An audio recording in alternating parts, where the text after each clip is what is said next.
예수님께서 보여주셨던 6번째 표적입니다. 예수 그리스도 8번째 이야기지만 실제로는 6번째 표적, 실로암가에 있었던 그 사건에 대하여 우리가 함께 좀 돌아보고 또 결단하는 그런 시간을 가지도록 그렇게 하겠습니다. 실로암 사건 1 한 것은 다음 주에 2를 하겠다라는 것이지요. 실로암 사건에 있었던 이 사건을 통하여 우리 자신을 또 돌아보는 시간을 가져보도록 하겠습니다. 예수 그리스도 그분이 누구신가? 실로암가에서도 여전히 표적이기 때문에 예수님이 하나님이다라고 하는 것을 보여주는 그 장면이 바로 이 실로암 사건입니다. 나면서부터 소경이 있었습니다. 이 사람이 한 마을에 살고 있었는데 그 소경은 예수님이 전혀 누군지 모르는 사람으로 보여집니다. 그러니 예수님 앞에 나 좀 살고 싶어요, 나 눈 뜨고 싶어요, 나 회복되고 싶어요 라는 말조차도 하지 못하는 사람이었습니다. 예수님이 주변에 있어도 눈을 뜨게 해달라고 하는 요청 자체가 무의미한 그런 사람이 바로 이 소경이었나 봅니다. 예수님께서 이 소경에게 내가 바로 세상의 빛이다 라고 말씀하시고 이 사람에게 땅에다가 침을 뱉고 이 흙을 깨어서 진흙을 만듭니다. 그리고 눈에 발라가지고 실로암 연못에 가서 씻어라. 실로암이 어디냐 중요하지 않아요. 실로암이 뭐냐, 물이 얼마나 많으냐, 얼마나 효력이 있느냐, 그게 중요한 게 아니란 말이죠. 여러분, 신비롭게 낫게 된 것은 실로암가에 갔기 때문이 아니라 예수님의 말씀에 순종하였기 때문인 것이지요. 그러니까 예수님은 하나님이시다라고 하는 것을 우리에게 알려주는 겁니다. 정말 세상의 빛은 예수님이다. 여러분, 어두움 가운데 살아가는 인생 가운데 예수님을 만나게 되면 빛을 보게 된다. 여러분, 캄캄한 어두움 가운데 살아가는 사람들이 얼마나 많이 있는지 모릅니다. 사람들은 자기가 지금 동굴 아래 있는지 터널 아래 있는지 알지 못하고 살아가요. 동굴 안에 있으면요, 들어가면 들어갈수록요 어둡고요, 들어가면 들어갈수록요 빠져나오지를 못해요. 그러나 예수를 만나게 되면 내 인생이 지금 동굴 안에 있는 것이 아니라 터널 안에 있다는 것을 깨닫게 돼요. 조금만 더 나가면, 조금만 더 깊이 가면, 조금만 더 열심을 다하면, 조금만 더 주님의 말씀 앞에 나가려고 애를 쓰면 빛이 비춰진다는 것을 알게 되는 것이지요. 오늘은 우리에게 좌절감 가운데 더 이상 희망도 없고 낙심 가운데 살아가는 한 사람이었지만 예수님을 만남으로 말미암아 빛을 보게 되고 인생의 길을 알게 되었던 이 사람에 대한 이야기를 나누게 될 것입니다. 어떤 사람은 돈이 빛이라고 생각합니다. 그래서 돈을 위해서라면 뭐든 다 하는 그런 사람들도 있지요. 명예가 빛이라고 생각하는 사람도 있고요. 어떤 사람은 출세가 빛이라고 생각하는 사람들도 있습니다. 그런데 많은 사람들이 이렇게 실로암을 찾아 나서는 거죠. 빛을 찾아 나서는 것이죠. 물을 찾아 나서는 것이지요. 그런데 우리가 찾아야 할 이 실로암의 연못은 실로암 자체가 아니라 예수님을 만나는 것. 예수님을 만나면 이런 변화들이 나타난다는 것 아닙니까? 신영원 씨가 불렀던 매우 유명한 가요가 하나 있죠. 뭐 여러 가지 있겠지만 우리가 알고 있는 신영원 씨 그러면 개똥벌레 제일 유명하지 않습니까? 가사 한번 볼까요? 보입니까? 제가 이게 사진을 만들어 가지고 붙였는데 글씨가 안 보일 것 같아 가지고 전사님 보여요? 잘 안 보이죠? 제가 불러드리면 잘 알 거예요, 그렇죠? 가사 아니까 제가 한번 불러드리면 이렇습니다. 아무리 우겨봐도 같이 한번 읽어볼까요? 시작. 저기 개똥 무덤이 내 집인걸, 가슴을 내밀어도 친구가 없네, 노래하던 새들도 멀리 날아가네, 가지마라 가지마라 가지마라라, 나를 위해 한 번만 노래를 해주렴, 나나나나나나 쓰라린 가슴 안고 오늘 밤도 이렇게 뭐 하다가 잠이 든다고요? 이 사람이 기뻐요, 슬퍼요? 근데 이 노래를 부를 때마다 사람들이 신나게 불러요, 그죠? 굉장히 슬픈 노래예요. 가사를 보세요. 아무리 우겨봐도 어쩔 수 없네. 된다는 얘기예요, 안 된다는 얘기예요? 할 수 있다는 얘기예요, 못 한다는 얘기예요? 길을 찾았다라는 거예요, 못 찾았다라는 거예요? 다 부정적인 거예요. 보세요. 저기 개똥 무덤이 내 집인 걸, 개똥 무덤이 내 집이면 좋아요? 가슴을 내밀어도 친구가 없네, 좋아요? 다 이런 노래입니다. 이런 노래. 노래하던 새들도 나 때문에 떠나가는 것처럼 느껴지는 거예요. 가지 마라 가지 말아라 애원합니다. 갔어요, 안 갔어요? 떠나버렸어요. 이런 노래예요. 나를 위해 한 번만 노래를 해주렴. 쓰라린 가슴 안고 오늘 밤도 이렇게 울다 잠이 든다. 이렇게 노래하는 노래가 사람들에게 그렇게 왜 신나게 부르는 것처럼 보여지는 모르겠어요. 제가 어제 신영원 씨의 간증을 듣는데 간증을 다 들었어요. 몇 개의 간증이 있더라고요. 들었는데 이 노래 이야기를 하더라고요. 그러면서 이 노래가 절대로 기쁜 노래가 아닙니다. 이 노래가 우리가 신나게 박수치면서 부르는 노래가 아닙니다라고 그렇게 이야기하더라고요. 얼마나 슬픈 노래인지, 얼마나 우울감에 빠져 있는 노래인지. 그래서 자기 인생이 우울감으로 얼마나 힘들었는지 인생에 대한 이야기를 하더라고요. 그러다가 예수님을 만나게 되고 이 노래를 통하여서 위로받았던 일이 없고 예수님을 만나고 제자훈련을 하고 사역훈련을 하면서 말씀을 암송하면서 그래서 자기에게 있는 모든 환난들 들어보니 뭐 과간이 아니더라고요. 엄청 어려운 일들이 많았더라고요. 그런데 버텨냈던 것, 1년 동안 버텨냈던 것은 말씀을 훈련하는 제자 훈련의 시간들이었다고 그렇게 간증하면서 이야기하더라고요. 2절 말씀, 2절도 이런 가사입니다. 마음을 다 주어도 친구가 없네. 얼마나 슬퍼요. 마음까지 주었는데요. 사랑하고 싶지만 마음뿐인 걸 나는 개똥벌레 어쩔 수 없네. 손을 잡고 싶지만 모두 떠나가네. 가지 마라 가지 마라 가지 말아라. 나를 위해 한 번만 손을 좀 잡아달라.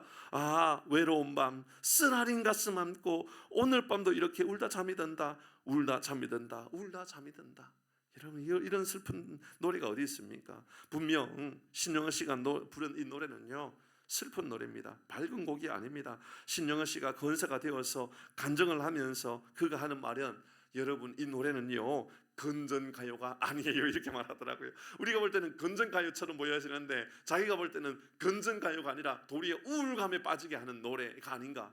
근데 이 노래가 초등학교 때 교과서의 동료처럼 이제 불러진다고 하더라고요. 그러니까 자기가 볼 때는 그래도 되나 이런 생각이 들 때가 있다고 이야기하더군요. 아무리 우겨봐도 가슴을 내밀어도 가지 말라라고 애원을 해도 그렇게 떠나버리고 하나가 되지 못하는 그런 삶을 살아가다가 울다 잠이 들고 마음을 다 주어도 친구가 없고 손을 잡아주는 사람도 없고 이 외로운 밤 또 오늘도 외롭게 울다가 잠이 드는구나. 이게 신용원 씨의 노래였습니다. 실로암의 찬양 알죠? 어두운 밤에 가사 한번 볼까요? 그것도 뭐 크게 안 했기 때문에 잘 안 보일 수도 있는데 잘 아는 노래니까 어두운 밤에 캄캄한 밤에 새벽을 찾아 떠난다. 비슷한 것 같지 않아요? 이 느낌이 이 실로암가의 이 사람의 노래가 꼭 이런 말 같아요. 어두운 밤에 캄캄한 밤에 새벽을 찾아 떠난다. 종이 울리고 이 종이 뭘까요? 새벽종 그지요? 새벽을 깨우는 종. 새벽에 종이 울리고 닭이 울어도 내 눈에는 아직 밤이었어. 이거 세상은 아침이 왔는데 빛이 비치고 있는데 자기 인생은 여전히 밤이라는 거죠.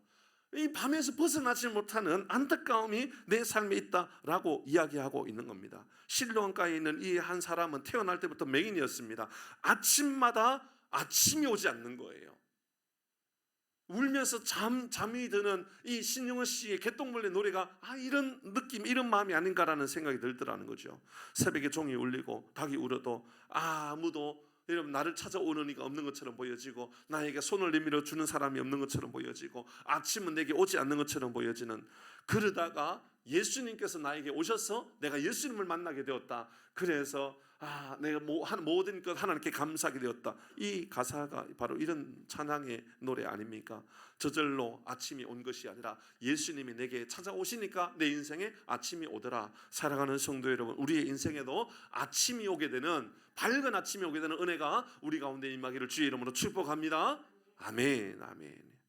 여러분 다음 주에 이어서 우리는 실로암가에서 빛을 발견하게 되는 이 한 사람에 대한 이야기를 나누게 될 텐데 먼저 우리가 교훈으로 삼고자 하는 것이 있습니다. 여러분 기억하십시오. 우리의 삶에요 생각을 바꾸고 말을 바꾸고 해야만 우리의 삶이 바뀔 수가 있어요.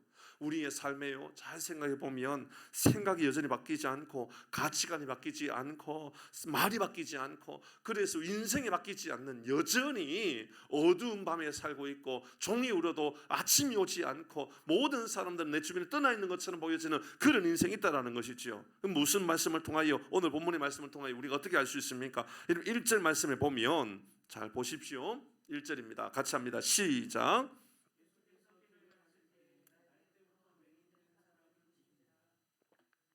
예수님께서 누구를 봤다고요?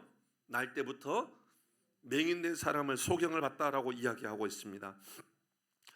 예수님의 관심이 이런 데 있는 거죠. 연약한 사람, 고난 가운데 있는 사람, 눈물의 시간을 보내고 있는 그 사람, 그 사람에 대하여, 어두운 마음에 있는 그 사람에 대하여 예수님 그냥 스쳐 지나가 버리지 아니하시고 그를 주목하고 있습니다. 맹인된 사람을 보신지라, 의도적으로 예수님께서 그 사람을 보았다라는 이야기입니다.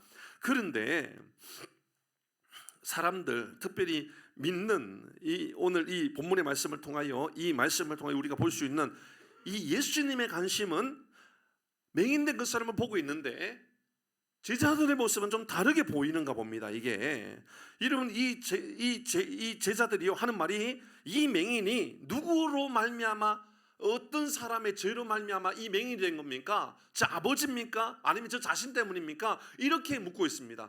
똑같은 것을 보는데 다르게 말합니다. 맞죠, 그죠? 2절 같이 읽어봅니다. 시작. 제자들이 물어 이르되 랍비여, 이 사람이 맹인으로 난 것이 누구의 죄로 이 맘입니까? 자기 죄입니까? 아니면 부모 때문입니까? 무섭습니다. 제자들은요 이미 정죄의 마음을 가지고 있어요. 악한 마음이 우리의 마음 안에도 있는가 봅니다. 여러분, 이런 일이 우리의 삶에도 있어요. 아닌 것처럼 보이지요? 아니요. 좋은 일들 속에서도요, 좋은 거 보는 게 아니라 저 사람은 왜 저래? 왜 어려움이 있어? 그렇게 보니까요, 안 좋은 것은요 더 안 좋게 보는 거예요. 더 악하게 보고요, 더 힘들게 보는 경우가 얼마나 많이 있는지 몰라요. 그러면 이게 부모의 죄 때문입니까? 자기 자신의 죄 때문입니까? 라고 말하는 내면 안의 이야기는 어쩌면 나면서부터 맹인되었으니까 이 제자들의 이야기는 아마 부모의 죄 때문에 저렇게 된 것 같은데, 부모가 얼마나 악한 죄를 지었으면 이런 어려운 일을 당했을까요? 라고 하는 것을 예수님께 말하고 있는 것 같이 느껴지더라는 거죠. 출애굽기 20장 그리고 34장 말씀을 보면 하나님께서 모세를 통하여 10계명을 주셨잖아요. 근데 10계명을 통하여서 3계명에 보면, 여러분, 우상 숭배하게 되면 뭐라고 표현하고 있느냐 하면, 내 부모의 죄로 인하여서, 우상 숭배의 내 부모의 죄로 인하여 3, 4대까지 그 죄악이 이루어지게 된다, 이렇게 말하고 있거든요. 그러니까 어떤 사람들의 마음 안에는 아마 이게 부모가 우상 숭배를 하거나 어떤 죄를 지어가지고 자녀들이 이런 악한 일들, 이런 어려운 일들을 당하고 있을 것이다 라고 하는 것을 추측하고 말하고 있는지도 모릅니다. 통상적으로 많은 사람들이 그렇게 생각하고 살아가는지도 모르지요. 큰 문제로 여기지 않고 당연히 아마 부모 때문에 이런 일이 생겼다라고 생각하는 것을 당연시 여기는 그런 사회적인 분위기일런지도 모릅니다. 그냥 일상적인 생활일 수도 있는 것이지요. 자연스럽게 정죄의 마음을 가지고 살아갑니다. 사람의 이 연약함을 돕고자 하는 마음이 아니라 정죄하는 마음, 판단하는 마음, 심판하는 마음을 가지고 살아가는 겁니다. 놀라운 것은 그렇게 하는 그 사람들이 누구라고 하고 있죠? 2절 말씀을 보세요. 누구라고요? 제자들이라고 말하고 있는 거예요. 예수님을 믿는 사람이란 말이죠. 예수님을 따라다니는 사람이고요, 말씀 공부 좀 했다라는 사람이에요. 성경 공부 좀 했다라는 사람이 판단 더 잘한다는 거죠. 말씀을 기준으로 막 판단해버려요. 그러니까 오늘 이 판단, 부모의 죄입니까? 자기 자신의 죄입니까? 라고 물을 때는 이런 말씀에 대하여, 율법에 대하여 안다 모른다? 안다요, 안다. 알고 있는 거예요. 알고 있지만 내 삶에 녹아져 있는 것이 아니라 이것이 내 삶의 판단의 기준이 되어가지고요, 다른 사람 공격하는 데 사용하고 있는 거예요. 예수님은 지금 이런 긍휼히 여기는 마음을 가지고, 불쌍히 여기는 마음을 가지고 보고 있는데, 제자들이 고작 하는 이야기가 예수님 앞에 누구 죄 때문입니까? 라고 이야기하고 있는 겁니다. 제자들이 믿음을 가지고 있지만 실상은 믿음의 눈을 가지고 살아가는 것이 아니라 편견의 눈을 가지고 살아가고요, 선입견의 눈을 가지고 살아가고요. 여러분, 이것이 바로 제자들이었습니다. 상대적으로 좀 힘든 삶을 살아가면 여러분, 불행한 삶이라고 판단해버리는 성도들도 있다니까요. 저 사람은 무슨 죄를 지어서, 저 사람은 무슨 악한 일을 해가지고 부도가 났냐고, 저 사람은 무슨 악한 일을 당하여서 무슨 못된 짓을 했길래, 무슨 안 좋은 그런 하나님 앞에 죄를 지었길래 사업이 어려워졌냐고, 건강이 어려워졌냐고, 그런 식으로 이야기하는 사람들도 있다라는 것이지요. 정죄하더라는 겁니다. 여러분, 예수를 믿은 지 오래된 사람들, 말씀을 공부를 열심히 해온 사람들, 그게 믿음이 아니라 그들의 입술을 보아야 되는 거예요. 불행을 판단의 기준으로 삼고 긍휼한 마음을 가지고 살아가는 것이 아니라, 품어주려고 하는 것이 아니라 불행의 원인을 찾아가지고 그 사람을 심판하려고 하는 그런 가치관을 가지고 우리가 살아가지는 않는지, 편견자의 입술을 가지고 살아가고 있지는 않는지 우리 스스로를 돌아보아야 한다는 겁니다. 이게 실상 알고 보면 많은 교회 안에 있는 우리의 모습일 수도 있다라는 것이죠. 예수님을 볼까요? 이 장면에서 예수님은 뭐라고 말씀합니까? 3절 말씀 같이 합니다. 3절 말씀, 이 제자들의 이야기에 예수님이 이렇게 말씀합니다. 시작. 예수께서 대답하시되 이 사람이나 그 부모의 죄로 인한 것이 아니라, 그에게서 하나님이 하시는 일을 나타내고자 하심이라. 여러분, 우리도 여러분 일상적인 편견의 시각, 여러분 선입견의 시각을 가지고 보는 것이 아니라 하나님의 시각을 가지고 세상을 볼 수 있는 눈이 우리 가운데 있기를 바랍니다. 하나님의 관점을 가지고 세상을 보는 거예요. 하나님이 이 일로 인하여 나타내고자 하는 일이 있다. 사랑하는 교회 여러분, 하나님의 역사의 세계가 우리 마음에 열려지기를 바랍니다. 어떤 것 하나도 공중에 나는 저 새 한 마리가 그냥 떨어지지 않는다라는 마음을 가지고, 저 바람이 그냥 불지 않는다, 저 태양이 그냥 우리에게 비치는 것이 아니다, 하나님께서 허락해 주셨기 때문이다. 모든 것이 다 하나님의 역사 안에 우리의 마음을 드리고 살아가는 거죠. 믿음이 뭘까요? 믿음이 뭡니까? 여러분, 편견, 선입견, 여기에 묶여서 살아가는 것이 믿음이 아니에요. 오래된 전통을 가지고 살아가는 것, 알고 있는 말씀을 가지고 살아가는 것이 믿음이 아니라 행하는 믿음을 가지고 살아가는 것, 말씀을 내 마음에 녹이고 살아가는 것, 이게 믿음인 것이지요. 사랑하는 교회 여러분, 하나님의 세계를 인정하고 살아가는 복이 우리 가운데 있기를 바랍니다. 모든 일이 하나님의 인도로 말미암는 것이라고 말하고, 모든 것이 하나님께서 이끌어 주신 은혜라고 말하고 살아가는 것, 그 사람이 바로 믿음의 사람, 신앙인이라고 말할 수 있는 겁니다. 믿음의 사람은요, 연약함 속에 하나님의 능력, 하나님의 도우심, 하나님의 살아계신 은혜들을 보게 되더라는 것입니다. 똑같은 것을 보아도요, 다르게 말하고요, 다르게 본 것처럼 행동하는 사람들이 있다라는 겁니다. 우리가 이런 말씀을 나눌 때마다 늘 기억하는 그 가나안 땅을 정탐했던 12사람이 있지 않습니까? 이러면 10명의 사람들은 정말 그렇게 말을 했습니다. 야, 우리는 메뚜기 같다, 그 사람들 우리를 다 죽일 것 같다, 그렇게 말했잖아요. 그런데 2명, 여호수아와 갈렙의 이야기는 다시 들어볼 필요가 있습니다. 민수기 14장 8절입니다. 같이 읽습니다. 시작. 여호와께서 우리를 기뻐하시면 우리를 그 땅으로 인도하여 들이시고, 이러면 여기 잘 들어오는 단어가 뭐지요? 눈에 착 들어오는 단어가 뭐예요? 다 다르네요, 그죠? 다 다르죠. 뭐가 잘 보여요? 기뻐하시고 잘 보여요? 젖과 꿀이 흐르는 땅이 잘 보이지 않나요? 뭐가 잘 보인다고요? 정령? 정? 다 잘 보여요? 대단한 시력을 가지고 있네요. 저도요, 이 말씀을 오는데요, 과연 정말로 진실로 참으로 젖과 꿀이 흐르는 땅이다, 처음엔 이게 보였어요. 근데 오늘 말씀을 묵상하고 예수님의 시각을 가지고 이 본문을 보니까요, 젖과 꿀이 흐르는 땅이 아니에요. 젖과 꿀이 흐르는 땅이 아니어도 된다라는 거예요. 진짜 보이는 건 뭐냐면, 여호와께서, 이 말이 보이더라고요. 여호와께서 하나님의 세계를 이야기하는 겁니다. 한번 보시지요. 여호와께서 우리를 기뻐하시면, 그러니까 하나님의 세계가 열리면 그 말 아닙니까? 우리를 그 땅으로 인도하겠다. 누가 인도한다고요? 하나님이에요. 하나님의 인도만 보이는 거예요. 그러니까 여호와께서 그 땅으로 인도하시고 우리를 들이시고 우리에게 주시고, 누가 하시는 일이라고요? 하나님이 하신다고요. 보시지요. 여러분, 우리에게 하나님의 역사는 바로 이렇게 나타나야 되는 것 아닌가라는 거지요. 여러분, 혹시나 여러분 아픔만 보입니까? 여러분, 우리에게 악함만 보입니까?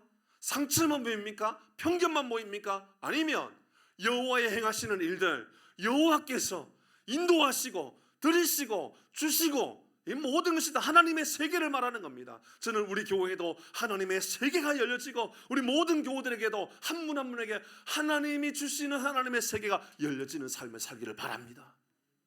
믿음이 뭡니까? 믿음이 뭘까요?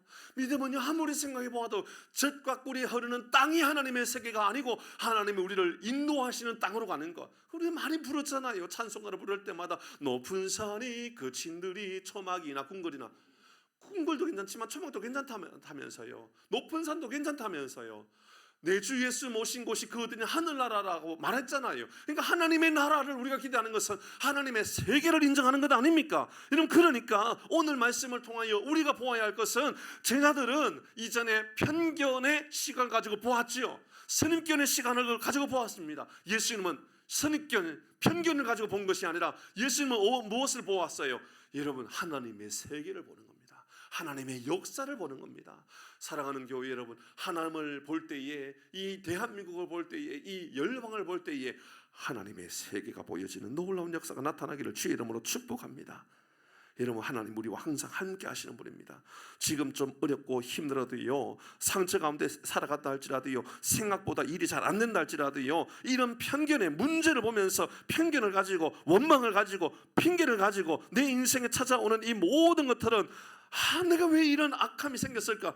이런 그것이 보여지는 것이 아니라 하나님이 보여지고, 하나님께서 이 삶을 통하여서 위대한 일들을 보여주시고자 함이 있다. 사랑하는 성도 여러분, 내 인생에 개똥벌레같이 이런 개똥 무덤이 내 지에 비어도, 여러분, 캄캄한 밤 종이 울려도, 닭이 울어도 아무도 내 인생에 변화를 시켜줄 사람이 없는 것처럼 보여져도 하나님의 역사를 인정하고 하나님의 인도해 주심을 인정하고 살아감으로 말미암아 우리의 눈도 영적인 안목도 밝아지는 놀라운 역사를 경험하기를 주의 이름으로 축복합니다.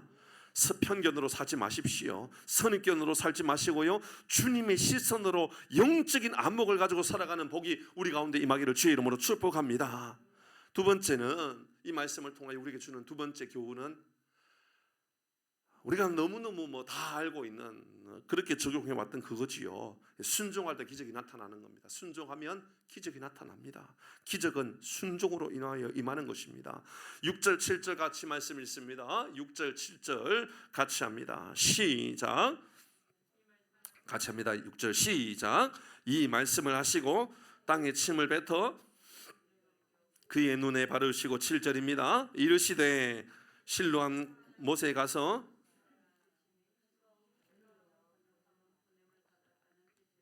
이에 가서 씻고, 별로 읽으시는 분이 다 다르게 읽으셔가지고 감기가 걸려서 그런 거죠. 왜 꼭 이렇게 하셨어야 될까요? 왜 예수님은 땅에다가 침을 뱉고 진흙을 이겨가지고 눈에 발라야 될 이유가 뭡니까 도대체? 전에도 말씀드렸던 것처럼 전혀 정말 이해가 안 되는 장면입니다. 예수님이 이렇게만 치료하지는 않았지 않습니까? 예수님이 하나님이시기 때문에 말씀만으로도 충분히 기적이 나타나는 줄 믿습니다. 회복도 나타나는 줄 믿습니다. 여러분, 누구도 인정할 수 없는 방식으로 이 맹인을 고치십니다. 어떤 이는 예수님의 옷자락을 만짐으로 회복이 나타나기도 했습니다. 어떤 이는 예수님, 이 베데스다의 목가에 있었던 38년 된 병자를 보십시오. 앞뒤도 없어요. 짐을 들고 가라. 그건 나았어요. 그냥 짐을 들고 가는데 나았단 말이에요. 그런데 이 실로암가의 이 이름도 알 수 없는 이 맹인은 도대체 뭘 잘못했습니까? 뭔 악한 짓을 했습니까? 뭘 실수를 했습니까?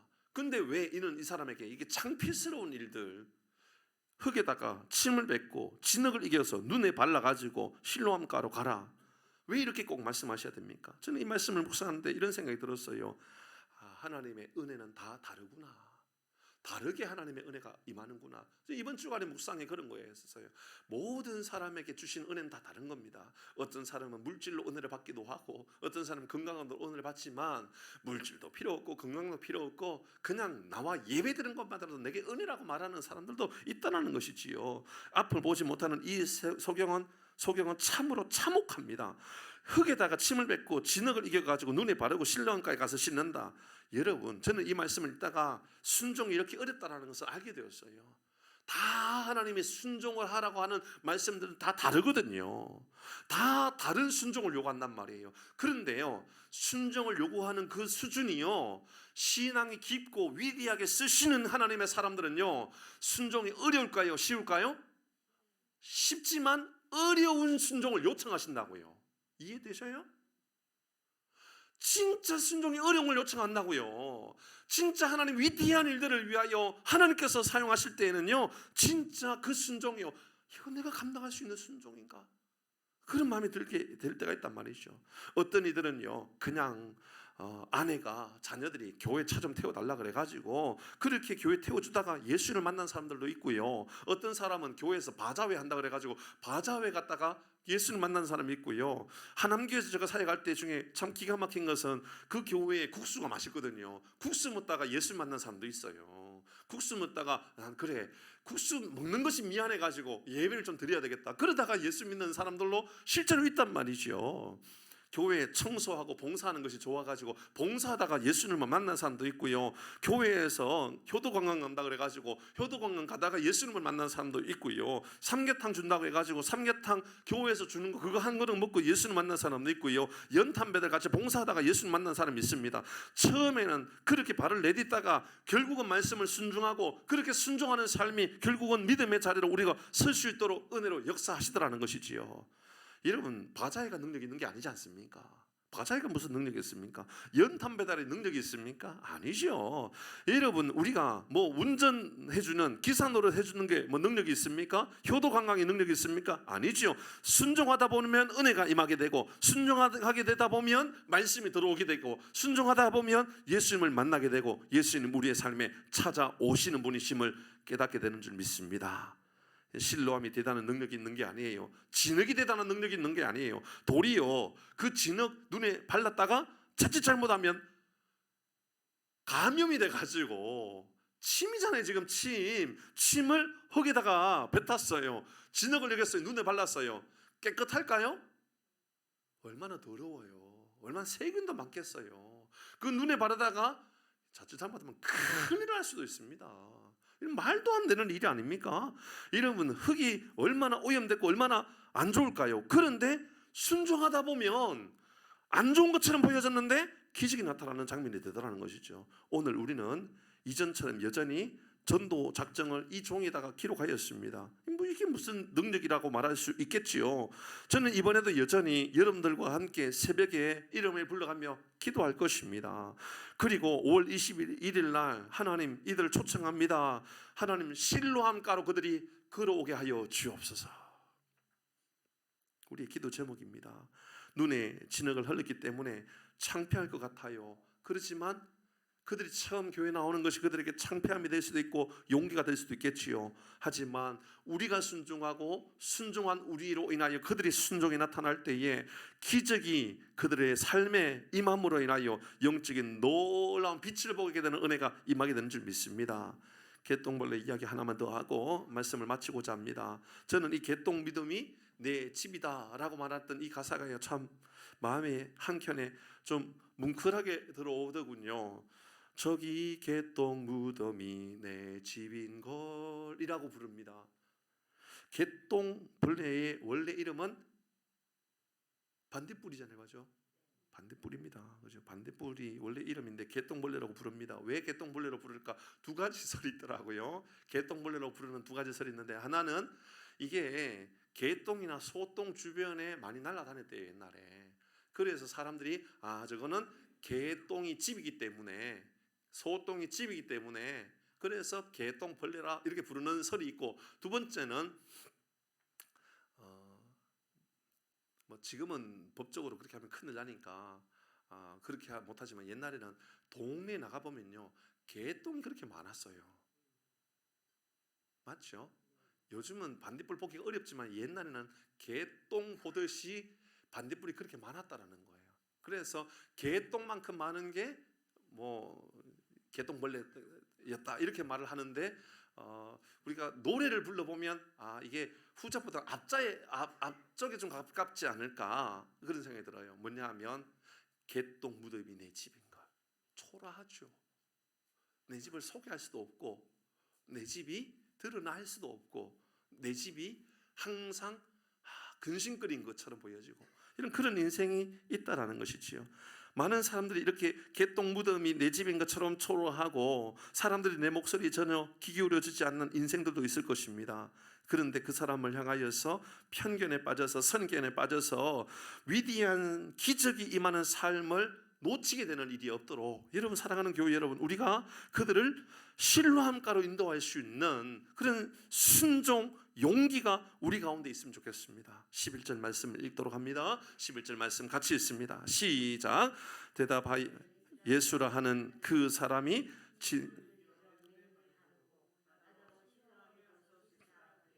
가서 씻었더니, 여러분 여기에 순종이 어떻게 나타납니까? 가서 씻었더니 보게 되었더라. 앞뒤 따지지도 않고 묻지도 않아요. 나더러 실로암가로 가서 씻어라 하기에 가서 씻었더니 따지지도 묻지도 않아요. 그냥 순종하는 거예요. 이 사람이 예수로 하는 그 사람이라고 말하는, 예수로 하는 그 사람이라고 말하는 것을 보면 예수가 누군지 아는 사람이다, 모르는 사람이다? 모르는 사람이에요.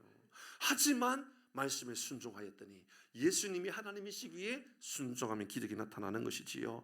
그래서 순종이 제사보다 낫다고 그러고, 흔히 순종이란 신앙의 꽃이라고 말하게 되는 이유가 여기 있는 것입니다. 사랑하는 교회 여러분, 아름다운 기적의 열매가 우리 모든 교우들에게 임하기를 주의 이름으로 축복합니다. 우리 같이 찬양할까요?